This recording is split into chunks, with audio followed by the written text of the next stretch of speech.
Hello, everybody, and welcome back to another episode about the movies with William Fletcher. As per usual, I am your host, William Fletcher, and I am joined by Mr. Harry Jobson The king has returned. for uh, this year's Christmas special. It's gonna be a good one. I just want to two quick things first. First of all, it is really hot in my room, and so if I sound kind of like not as engaged or enthused as I am, it's just because I'm really hot. I can't have the fan on or my window open because the recording will be fucked with. Um, so yeah, that's why. And also, I just want to. I don't want to have to do this, but today, literally the day we're recording this, we found about the unfortunate news that Andre Braugher had unfortunately passed away. Harry and I we were just talking about this beforehand, and how affected we both were by it. It was it Yeah, was it's hard. real. It's a lot. Like it is Yeah, a massive loss. yeah, and so we just want to say we both I really appreciated Andre Brown. I'd seen him in, and I think he was a really great talent, and he'll be sorely missed. And Harry, I'm sure you feel Yeah, the exact same absolutely. way as me. The same sentiment. Yep.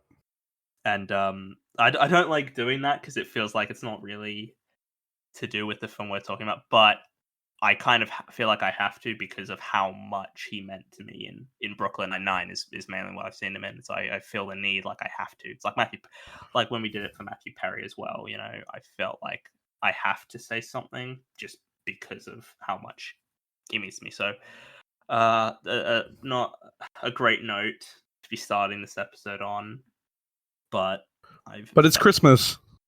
but yeah, so we are doing for this year's Christmas episode, we are going to be talking about love, actually. Um, to so I had never seen this. We were talking about this before. I had not seen this film until this morning. So I came in. I've never seen it I before until for the purposes of this. I had not seen it until last Christmas. Mm. Other than that, like I'd obviously heard of it, and being a big rom com guy, you think I would have seen it, Mm. Yeah, but I feel no. like you're more into the rom com sort of Oh, not love more genre. into, absolutely into. One of my favorite films of all times is 10 Things I Hate About You, which is a rom-com retelling of The Taming of the Shrew. That is true. That is actually one of the good ones. I haven't watched it in a while, but I do remember liking it. Yeah, we did an episode on 500 Days of Summer, which is one of Harry's Yeah. favorite films. Go listen to that one. I think that was a very good one, actually. And that's a very great film as well. Um, but yeah, how are you sort of in general with Christmas? Because we've never covered a Christmas film on the I, podcast. So where are you I'm with a Christmas? big Christmas guy. The problem is, and it ties directly into this film. I adore, I really love my Christmas, and my Christmas is it's cricket, it's summer, it's cricket, it's summer, it's that. Yeah. Whereas, um, That is Christmas for us here in Australia. I mean, I don't play cricket, but you go swimming, you have a barbecue. It's fucking hot every day. but anytime I It's used to feel down, I used to put on Christmas specials. Christmas specials mm, at any time of the year, it would just make me. There's something about Christmas that like resonates. Charlie Brown Well, no, specials, or yeah, Charlie Brown, but even YouTube, like Good Mythical Morning. I used to love Good oh Mythical yeah, Morning, but I'd put on their Christmas stuff, or I'd put on mm, like, like I don't know. I wasn't big into the Sidemen or whatever, but you know what I mean. Like yeah, when it comes to films, like if I was feeling down and it was just a day, and I was like I don't know 14, 15, chuck hmm on the Santa Claus with Tim Allen. Like I feel fucking, I and I'm like, I don't think I've ever fully seen that film. that's a shame. I feel like I've seen enough. No, I feel like I've definitely seen enough to say that I've seen it. Like I think I've seen him become Santa Claus. Like I've seen it. I Or don't know if I've seen yeah, the second one. or like when, or A Christmas Story, or or fuck, yeah, or Charlie Brown, or the Elf. I love Elf. Elf Mm, is like one of the modern day classics, and I think Love Actually has become too. But mm. now, as I've matured, I froth Hallmark Christmas movies. I love them. Where she goes back to the small town, she falls in love with the local guy at the the Christmas tree lot. He's the lumberjack, and there's always some weird overarching villain old lady in the town who kind of wants to ruin Christmas, and it's like, oh, it's just. There's always a bit of family drama, and it's always just the most generic white kid you've ever seen. And you're like, and then there's big houses in like Minnesota, and you're like, and it's the city girl coming home for Christmas. Who's she gonna fall in love with? Maybe the local barista. And it's like, Yeah. yes, but little Mm. does she know that the barista actually volunteers at the animal shelter. Some shit where it's just dog shit film, but I love it. I can't get enough of it. It's like my It's McDonald's like where it's like people who watch reality TV. Like you kind of know it's a bit shit, but you enjoy watching it. Like it's like you can sort of indulge in that, even though you're like, this is good, but I like watching it. It's that it's kind of similar thing. with it's similar with rom-coms. I don't need to Mm. think when I put on The Proposal or when I put on, like, I just don't have to think. I can just watch it and enjoy it and get comfortable. And Mm. Love Actually is the best marry up of both of those worlds, except it's even better because it's not US Christmas. It is so arrogantly British. Like, Mm. to an Yeah. extent, it's insane. I want to just touch on the cast. I know I've gone on a bit of a rant, but Yeah, no, Hugh I Grant, mean, Colin Firth, Liam Neeson, Keira Knightley, Alan Rickman, Bill Nighy, Martin Freeman. Like, are you fucking kidding me, man? In a British Christmas rom com from 2003? yeah, it's almost like it's kind of the cream of the crop of like British actors. Like you get like not every great British actor, but they've got a lot of the good ones. Colin Firth, Hugh Grant, Alan Rickman. Martin Freeman. You've got all these really great British actors, and I feel like this was before a lot of them had really become a big thing. Like Mm. like Hugh Grant, he was a thing. He'd done Notting Hill, he'd done About a Boy, Now he's um, an Oompa Loompa. for weddings. But yeah, so to talk about this, so I think we're gonna disagree about this film because I don't hate this film. It just isn't my thing. We'll get into it a There bit. is, I just Yeah, we'll yeah. get into it over the course of this. Again, we don't. I actually, to be fair, this might not be the longest episode we do, just because Harry's got things to do, and it is very hot, and recording in this heat, I'm not a big fan of. But so we don't know how long this will be. But yeah, for those who haven't seen Love Actually, you should probably explain the plot.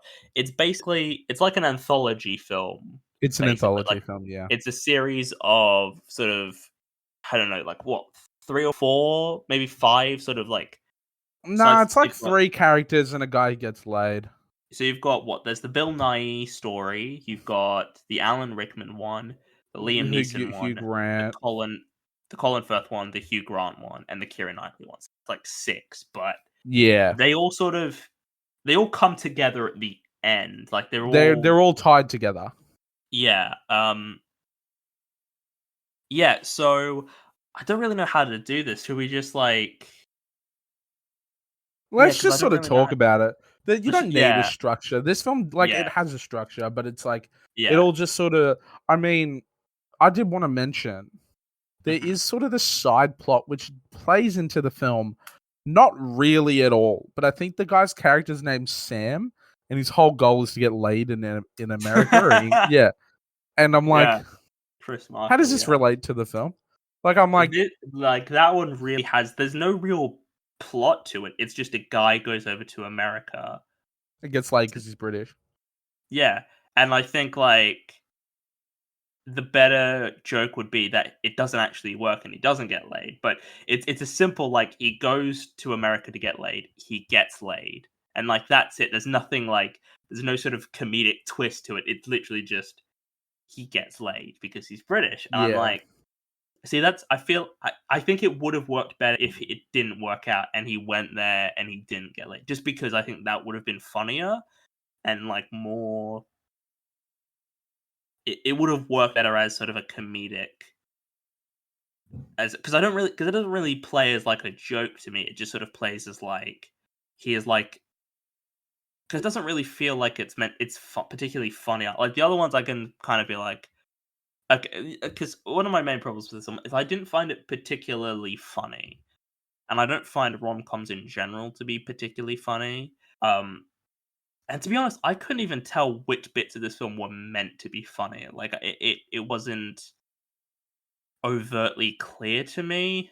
And it could have been that Yeah. I had just zoned out of the film and I just was not taking it in. But I was, I'm not a big fan of this film. I'm not. Which is this is a film that like people have a lot of. This was like a very beloved film. I feel like people really like this film, and Rowan Atkinson, by the way, but continue. I completely forgot Rowan Atkinson was in it. Yeah. This is just one of those films that I feel like a lot of people really like. You know, this is kind of this one of those films where, like, if you ask someone who's not who's sort of casually into films, like they just sort of watch things, like they sort of like they're not like a cinephile. You know, like they're someone who just sort Yeah. of They don't have a casually film watch. podcast. Yeah, exactly. They don't have a film podcast. They don't check out like every new release on Netflix, or they don't go to the cinema every week or anything like that. They just sort of watch things, you know. And I feel like this is a Yeah. film that people like that sort of like, whereas I feel like sort of more people who are more into film maybe don't like it as much. But I think it I think the real question is if it works for you on an emotional level and if you find it funny. Like that's really what it is. Like if you can get invested in it and you laugh while watching it. I think a big sort of idea around it as well is how much like it really centers around what makes a good Christmas film Mm, is the fact that Christmas is the main driving factor of each of the overall narrative. With Elf, it's Buddy being the yeah. literal impersonation of Christmas, like the embodiment of Christmas, driving people around him to be better people. In Christmas Carol, it's literally the ghost of Christmas past, present, and future. Yeah. In a Christmas story, I guess it's about I don't know. Trying to Yeah. think of but I that's not the okay, best I've got example. But in Love Actually, it's everything that ties in. Oh, but you've got to be able to say it. I love you, especially at Christmas. But it's Christmas, and the ball at the end is it's all Christmas. hmm. Okay, I've got a question for you. Do you consider Die Hard a Christmas film? No, no. Christmas plays no Okay. part. The film it could be Black Friday. It could literally be any shopping event. Christmas plays no part in how the film plays out. Okay.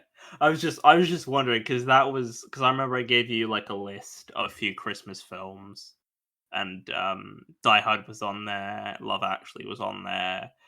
I think I chose It's a Wonderful Life because that's another like iconic Christmas film. Yeah, And I actually asked and a former guest of the show, Jay, who Harry you met when we saw Across the Spider Verse together. He was the other person we saw it yeah, with. yeah. He was the one who actually said, "Oh, I should do Love Actually." So that's why we're doing it. So you gotta thank him because that's why we're doing it. I'm glad we're not doing Die Hard. I love Die Hard, but it's not a Christmas film. Well, I'm half tempted to choose it for next year so we can Do you get in. really? Do you really think it's a Christmas movie though? Like, I would say it is a Christmas movie. I'd say it's okay, not. I don't think I was gonna say it's the best Christmas movie. I don't think it's the best Christmas movie. Actually, it's no, the best close. Christmas. What is the best Christmas movie? I, Well, we're on the I'm topic you, of Christmas. um I think we've talked about this before, but I would say The Nightmare Before Christmas, and I know you're gonna tr- get annoyed at me for saying that I because hate that film. we I don't hate it, but it's a Halloween movie based in I mean Christmas. Christmas is more of the central plot of that film, though. I think. Okay, so we're talking about Christmas films, and I guess sort of general. I just So don't like Christmas Tim has to Burton's play. vibe. That Okay, is continue. fair enough, actually. But yeah, if we're going to talk about Christmas, so Home Alone, that's obviously Christmas. Like, so Oh, I your forgot definition about Home Alone. is Christmas has to be like a central element of the film. Like, it has to. The story Cri- doesn't work if it doesn't take place at Christmas, right? Is that like that's the well, Christmas that's is a driving factor within the film. Christmas yes. is almost the protagonist. Okay. Yeah, I mean, to be fair, would anyone argue Home Alone isn't a Christmas film? I feel like that's kind of the No, no, most Home Alone obvious. is heavily like the entire plot happens because of Christmas. Yeah, exactly. Like Die And Hard, it there's the whole debate about Die Hard. Nightmare Before Christmas. I could see like how you could get a debate like is this like a Halloween film or a Christmas film or whatever. Like you can get a whole debate, but like yeah, Home Alone is obviously a Christmas film. Love think Actually, about it, the obviously a Nightmare Before Christmas, the whole plot is sort of centered around Christmas. So I guess it's a yeah, Christmas. no, I've proved myself wrong. I'm just looking up a list of Christmas films here. It says In Bruges is a Christmas film. I don't think that's true because Christmas is barely like is not an element of In Bruges at all. Yeah, so the cast, Hugh Grant. We're talking about Hugh Grant before. I'm a big Hugh Grant fan. Yeah. I always like Hugh Grant things. He just has that like movie star charm that you just like to see in actors, and I think he really. I find him quite likable Yeah. when I see him in things. Like he's not a because I think I don't know if we've talked about this before, but there are some actors where it's hard for me to dislike them in things because they're just inherently likable. Like Jeff Daniels Yeah. is one. I think we've talked about Jeff Daniels before. Jim Carrey is another one who it's hard to hate Jim Carrey because he's so just likable. I'm trying to think of other actors I'd put in that category. Um, I think you put people like I reckon I think I I want to say Bill Nye. oh yeah, Bill Nye. Yeah, that's true. I don't Um think yeah, Bill Nye. I don't think I've ever seen Bill Nye in a film and never thought he wasn't great. Like he's probably my favorite part of this film, to be honest. Like I think the Bill Nye stuff is because I just think Bill Nye is a really great actor, and it's probably my favorite of the sort of subplots we get. Hugh Grant is my third favorite Hugh. But Is Hugh Jackman one of the others who's ahead yes. of him? Um, who's another Hugh? I'm trying to think of another Hugh. The last Hugh, I'll give you a hint. Hmm. House. Oh, Hugh Laurie. I Fair love enough. Hugh Actually, Laurie. that's actually true. Hugh Laurie is pretty great. Yeah, no, that's He's fair just got enough. a vibe. He's just got a vibe about him. House is good. Stuart Little's also good. He's in Blackadder. That's good.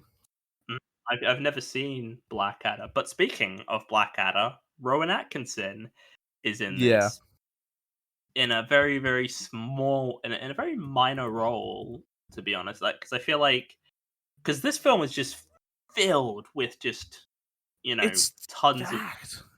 it is it's probably one of the best assembly of actors in a film, I'd argue, but I It's don't also like peak Colin Firth and Keira mm, Knightley and mm. Hugh Grant, and like they're all so hot. Bill Nye and Alan Rickman, like they're in it. No, Yeah. Alan Rickman. Oh my god! By the way, rest in peace. But what Yes, an actor! R.I.P. And to the fact that I remember watching this for the first time, like fucking Severus Snape. Like Yeah, he's yeah, I think Alan Rickman. I don't think have we ever. I don't think I've ever done an Alan Rickman film on the podcast. But I really love Alan Rickman. Again, he's just an actor where I can't not think he's great in things. Like he's just isn't a he in Die really. Hard? He is in Die Hard, yes, but I haven't done that. But yeah, he's in Die Hard. He's in Harry Potter, obviously, where he was the best part of not of Harry Potter. I'd argue he's probably the best cast character in Harry Potter. I think. Let's see what else he Yeah, was in. I don't But know. yeah, I Hagrid mean, was Die Hard really was well done. yeah. Oh, he's in Sweeney Todd. I do like Sweeney Todd. Alice in He's in Alice in Wonderland. Wonderland, Robin Hood. Yeah, Yeah, Robin Hood, yeah, Prince of Thieves, yeah. Yeah, Alan Rickman. I also, yeah, I do really, really love Alan Rickman. Yeah. But yeah, Colin Firth again. I've never seen Colin Firth give a bad performance. Emma Thompson is in this film as well. I completely forgot Emma Thompson. There's so many actors. I just keep forgetting actors because there's just so many actors. Um, Chiwetel Ejiofor, Billy Bob Thornton as the president. Yeah, Martin Freeman, Chris Marshall, Denise Richards, January Jones. There's just so many. Um, Yeah. yeah, But I Keira think it is Knightley. important. I think it is Yeah. important that we discuss the relationships within the film. Oh, so there's a thing here. Interconnections between. I'm on the Wikipedia page, and it's got a like graph. Not graph. Well, is it? A, yeah, almost a graph between of like every character in the movie and like showing how they are connected. And then there's like Bill Nighy's character and his manager. They're just by themselves. Like they have no connection to any other characters in the film. Um, but yeah, Yeah. so I want to talk about the Keira Knightley sort of story because it is very, very weird. And probably the Yes. least favorite subplot of the film because all the others are like lightly enjoyable, but the Keira Knightley one is not good. It really is quite creepy, and I don't like it. Yeah. I think it's very weird because the way the film is played, it feels like this is meant to be a like positive thing they're the way I took it was this whole thing is, Yeah. and I think it's too far. I think this is the bit that people that like is often brought up as like that didn't age well. Or I do quite like Liam Neeson's um mm, sort of, because Liam Neeson's is less of a like, there is the romance plot with it, mm. but it is like, it's sort of just like loving someone not romantically, and it's quite, Yeah, I mean he's sort of more encouraging his is it what stepson is the kid in that he's like encouraging him yeah. to go for the girl, which I But feel like it's he about was. but it's about family when like really they're no longer related, but Mm, he is still his dad. yeah, So it's about accepting him as his own without having that bridge of the mum there. yeah, no, it's I think a lot of this film, for me, part of the problem is it really goes for sort of the big emotional moments, but they never feel earned. Like it feels like it's like this is the bit where you're meant to, cry, or this is the bit where you're meant to laugh, and it just doesn't work. And I think it.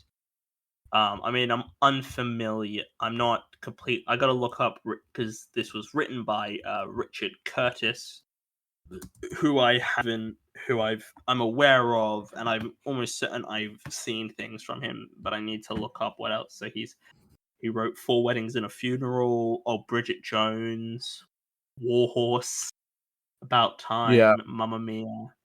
Oh, Yesterday. That's right. He wrote Yesterday.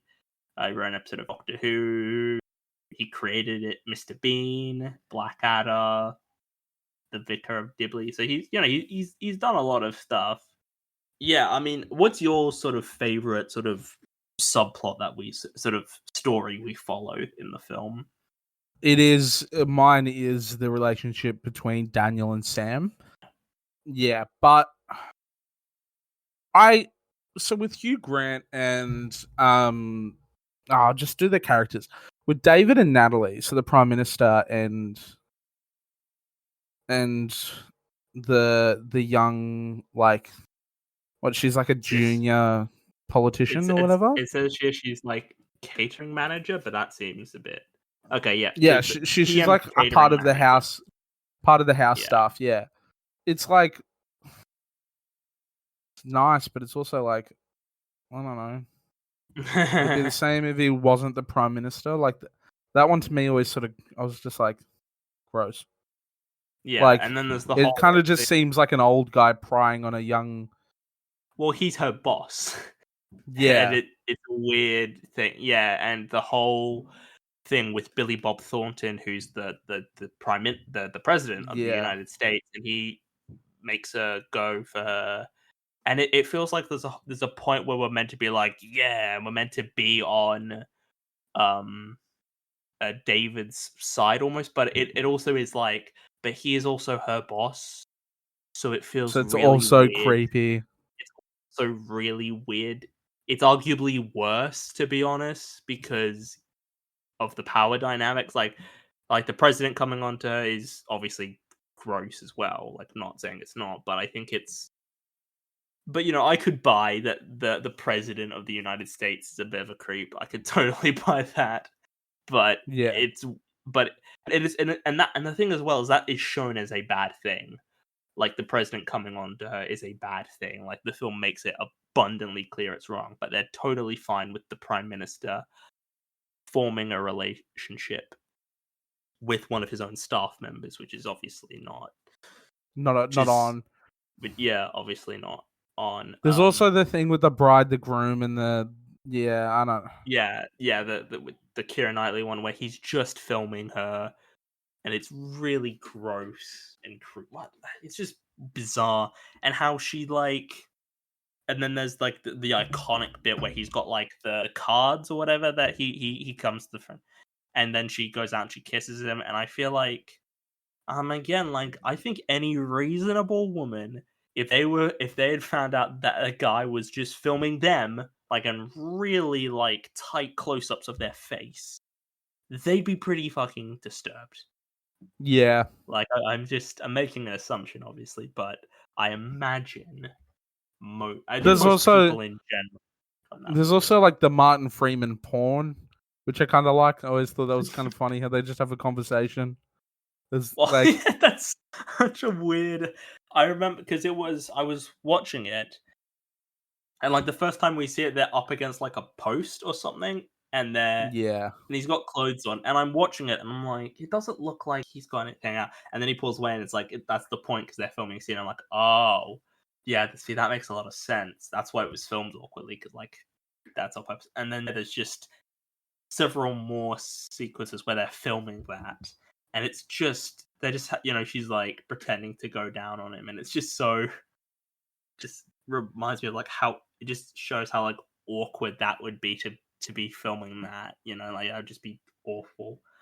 Um, yeah. yeah, but we've also got Colin Firth, who's like an author, and he has maybe I missed something, but why does he get a Portuguese assistant? Like, what is her?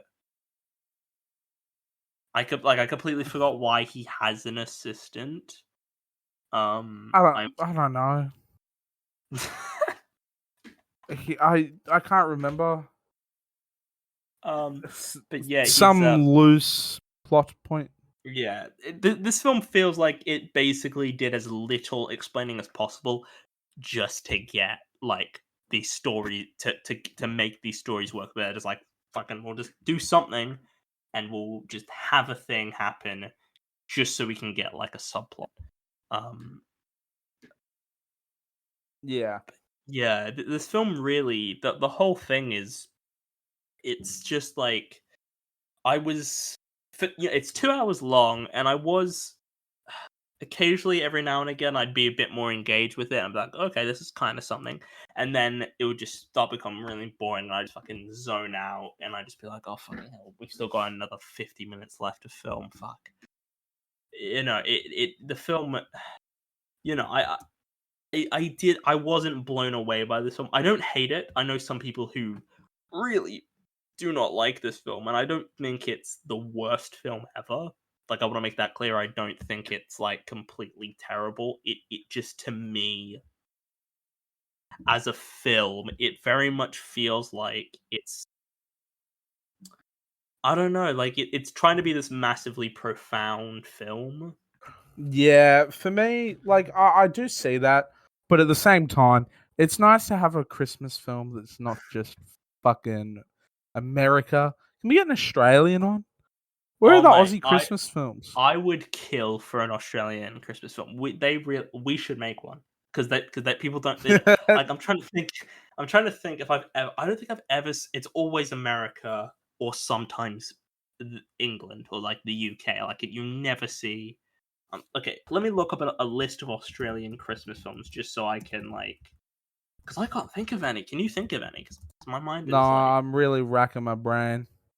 these. Oh wait, I didn't specify Christmas film. I specify Christmas films.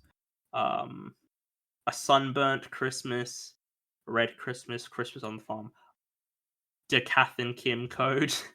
The fuck. See, that's not. But it's not like a film. It's all like, oh, it's a sunburnt Christmas or Christmas on the farm. It's like, no, Mm, it doesn't have to be Aussie Christmas. Like, Love Actually isn't. G'day, governor, and the fucking Christmas is it in it? Like, no, yeah, it's and there really it's are not a lot of Australia. So there's a 1982 version of A Christmas Carol that was made in Australia. Bush Christmas from 1947. Bushfire George W. Moon. I don't know, just Red like a Christmas Christmas. movie, but it's based in Sydney. Yeah, like, and I think because I'm just kind of like, oh, cool. There's a Christmas film and there's tons of snow. Like that's I really just just. don't get it. Like, I just don't relate. Like, Hmm. I the whole time. I've yeah no It looks so lovely, and then we've got yeah. these big wood fire pizza stoves, and the snow is melting around it. And it's the first snow of Christmas, and I'm here like sweating my balls off. To be honest, I think Christmas films. You don't see that many Christmas films, to be honest. Like in general, like most of the Christmas stuff you see, like Love Actually. If Love Actually was made today, it would not be like a big cinema release. Like No. it would go straight to video, straight to streaming. Like it would go on Netflix or Oh, Amazon maybe or with the cast it wouldn't. if it was the same cast, it probably would get a big. I just want to look at how much money it made.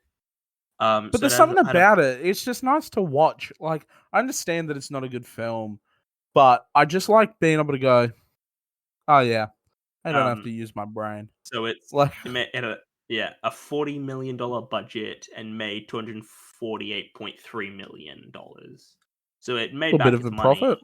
It did very 40 million. I think if you made this now with all these actors, it would cost a lot more than 40 million because a Fuck lot no. of these actors are really expensive now. I reckon. Yeah. Yeah, But and yeah, no, you're not getting fucking you're not getting the guy who was in the Avengers to do porn. Like,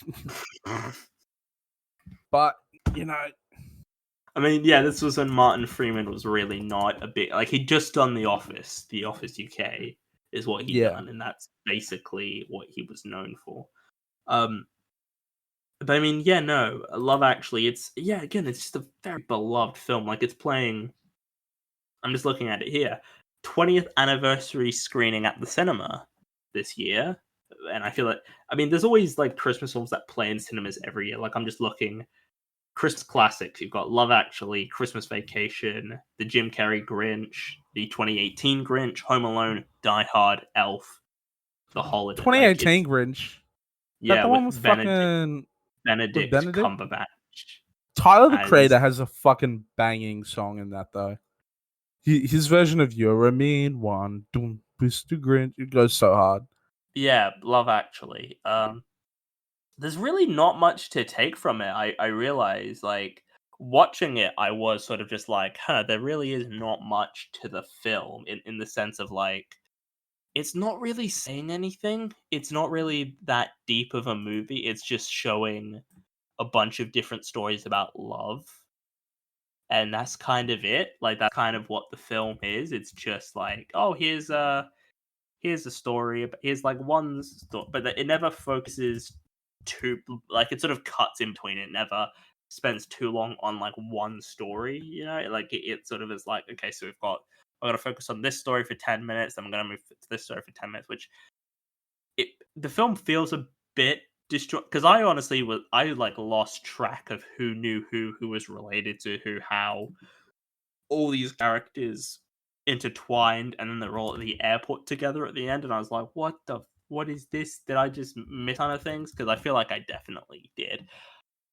Because I was like not invested in this film by any means. Because it just is not. This isn't my kind of film. Like, this is not a film that I like. I will probably never watch this film again. Just because I Yeah. have no interest in seeing it. Because it's not. It's like watchable, but this isn't the kind of film where if someone asks me to watch it with them, I'll like watch it. This is the kind of like if someone's like saying they're gonna watch this, I'm gonna like go away because I don't want to watch it. Like that's what it is. And that's This film, um you need to eat more junk food. You need to. You need just like this. This film is like the disposable vapes of Christmas films. I can enjoy disposable crap. Like I one of my favorite movies I saw this year was Strays, which is like the Yeah, Will Ferrell Jamie Foxx dog film, and I thought it was really great for like what it is. Like it's not high art, but I had yeah, a fun time with it. I can and that's it. I think because I don't think I'm too harsh on films in general. I think I'm very fair, or I try to be. I just sort of like, and I can go with a film if it's not high art, if it's just kind of dumb and fun, or it's not the most deep or anything film. It just needs to be enjoyable for me to like get something out of it. And I didn't get anything out of Love Actually beyond the fact that I can now say I have seen Love Actually because fair enough. it's a film that like I'd heard a lot of stuff beforehand, and I'm like, huh, that doesn't sound good because all I really knew was the Keira Knightley subplot, and I'm like, is there possible context where that is like okay? And watching the film, there No, isn't. There is no context. It's not okay. Like it's a really dated. Also, you know what else is super dated in this film? yeah. The opening references 9/11, which Oh feels yeah. so fucking weird, especially It's because a this bit is a too British. soon. It's like 2 years after as It's well. 2 years after, and also it's a British film, and I'm like 9/11 didn't affect them, so I'm kind of there's like in the sense of like they didn't really suffer or anything. Like they weren't the ones They that didn't affected. experience a loss, but they did Yeah, like. exactly. I understand But it 9/11 did was a affect them big. geopolitically. Yeah, Yeah, no, but I understand it was a big deal, and it was and of course an obviously awful thing to happen. Like, don't get me wrong, I it completely was the understand that. first Like, time that we saw the first world as fucking vulnerable. yeah, like, and I totally understand that. Yeah, and like, I'm not. It comes out of nowhere too, though. That's the thing. That's the thing. I think if you're gonna reference 9/11, there's nothing wrong with referencing 9/11 or making a film about 9/11. I don't have an inherent problem with that.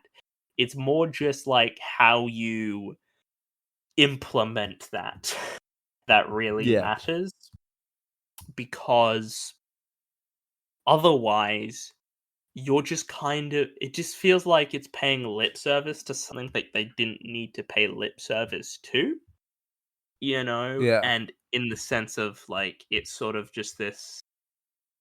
Yeah, I understand, and I feel like because it came out a couple years after, but they probably wrote it sooner to 9/11, so but it's just such a weird thing that just comes from like nowhere really that I really don't understand. Um but it doesn't bother me necessarily because I feel like because 9/11 is one of those really tricky subjects you have to sort of be careful with when you deal with it in a film, and because like it's a very touchy subject for a lot of people. But I don't know. I give it like a 6. Yeah. I'm just trying to think if there's anything else I want to talk about. Yeah. Yeah, I mean, we basically talked about all the actors. Really, basically talked about the film. I will say this though, I'm not a big fan of Liam Neeson as an actor. How I think dare you? I think he's fine, but I don't think he's that great, and I also don't think Keira Knightley's that great He's either. really funny though. But yeah, I really don't have a whole lot left. Is there anything you? Again, this is what happens when we only record with two people. We're only record for like an hour long, but also we do keep it a bit more condensed. Because if we have a third person like Barney, um, it becomes much more. We just go on tangents a lot more, which is fine. I like Oh, wait, Barney. Keira Knightley's in Star Wars? Yeah, she's the fake Padme. She's like the undercover one who they think is the queen, but Holy it's shit, actually she looks like Natalie Portman. exactly. I know it's crazy. A Oh my lot of god, I just realized that. ah. That's insane. No, even their own mothers confused them for like who was Keira Knightley and who was Natalie Portman. Um, but Respect. but yeah, no, it's very good makeup. I will give it that. Yeah, I don't really have much to say. And yeah, as I was sort of saying, when it's just us, Harry and I talking, we don't really go on as long for episodes. You know, if Barney was here, we'd probably be talking. We'd be like halfway through the film by now. We'd be halfway through recording, which is not a diss on Barney. It's just when you got three people, you can go on tangents a lot more easily. Yeah. There are Um, differing opinions. exactly, yeah. But I give it a 5. It's not the worst thing ever. It's not the most offensive film to me, but I don't have anything particularly great to say about it. And that's it. And yeah, I hope you enjoyed listening to this week's episode. Next week is Review of the Year Part 1. Harry should hopefully be joining us. I'm also going to message Barney so he can join us so we can get 3 on, so we can have a big end of year discussion on some of the films we were tying episodes into. So hopefully you will join us for that episode. Harry, thank you for joining me for this week's episode. It's always a pleasure to have you on. Thank you for having me. And I hope you all enjoyed listening to this week's episode, and I will see you all in the Merry next Christmas, everyone. Merry Christmas. and I hope you all have it because the next episode will be going out after Christmas. So if you celebrate Christmas, hope you have a good Christmas. If you celebrate Happy holidays. Hanukkah, You know what? happy Happy holidays. have a happy holiday, regardless of whether you celebrate Christmas or not. Hope you have a good holiday season, and then next week review of the year. So I hope you enjoyed this week's episode, and I'll see you all in the next one. Goodbye.